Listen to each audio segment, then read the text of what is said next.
It was 2021. We were all warned, and no one listened. Welcome back to Wake Up Canada News. I'm Brad Wilder.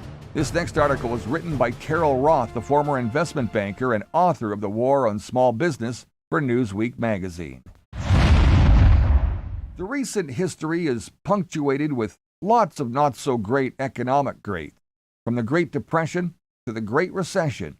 And now, we have a new one.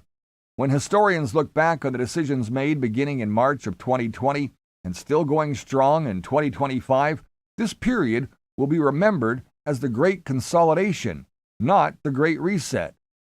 The acceleration of a historic wealth transfer and power concentration took the, power out of the hands of the middle class and put it into those with political power and connection.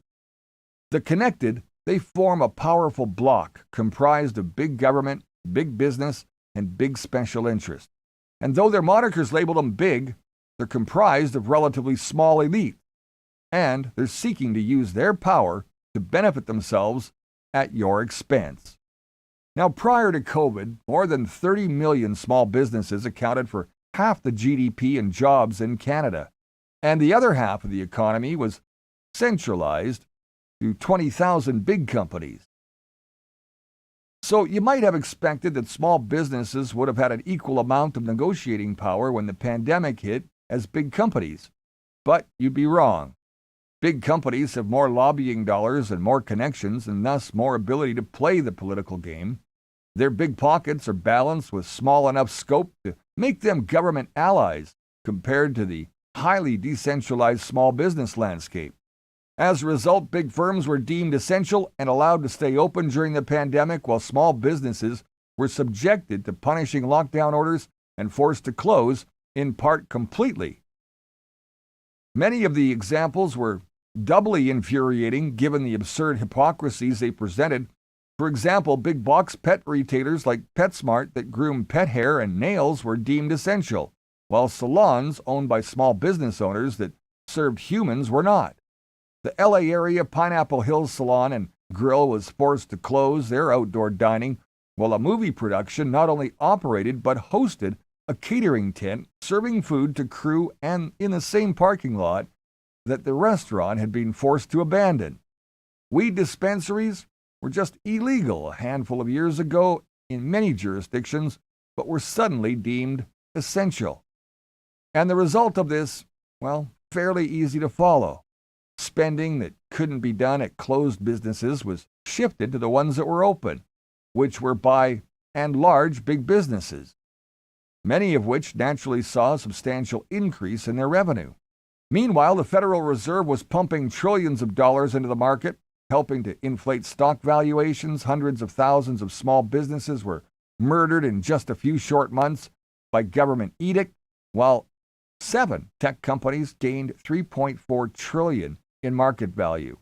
If you were able to access capital, which is code for already being big or wealthy, even if you weren't in some cases financially sound, it was plentiful, and for debt capital, available at historically low interest rates.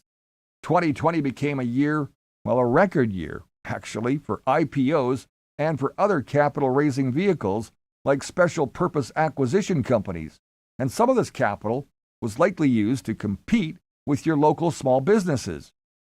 The 1-2 punch of government fiscal and Fed monetary policy continued to destroy the fabric of the economy for the average Canadian.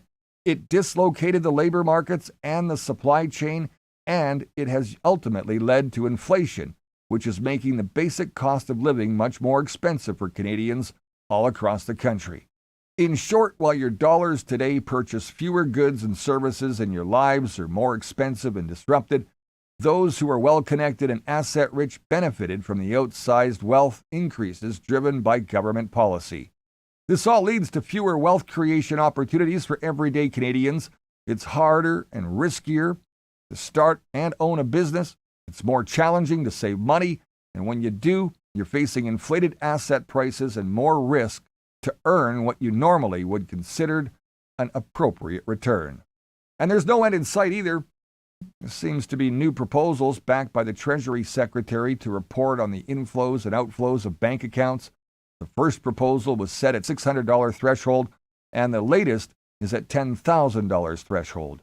Of course, with the exemptions, those connected to influential unions like teachers, there's also a proposal to hire 87,000 IRS agents in the states. These proposals are being sold as a way to ensure billionaires pay their fair share. Same thing in Canada. But given that there are fewer than 1,000 billionaires in the U.S., the estimate is between 600 and 800, and with legislation going into effect for 1099-K reporting at hobby sites like eBay and Etsy, it should be clear they're coming after the middle class in North America. The trillions of dollars being sought for infrastructure and social spending are also by and large cash grab that would benefit those connected and potentially create further inflation, perhaps even combined with slower growth. There's nothing that seeks to expand wealth creation opportunities and make it easier for the middle-class Canadians to thrive. It's nothing more than a cloak of promises that will ultimately lead to further wealth creation barriers. Thanks for watching Wake Up Canada News. Please like, share, and follow us on any of your favorite socials, including Facebook, YouTube, Rumble, X, BitChute, and our website at wakeupcanadanews.com. Till next time, remember you're the voice, and it's time to make it count. I'm Brad Wilder. I'll see you soon.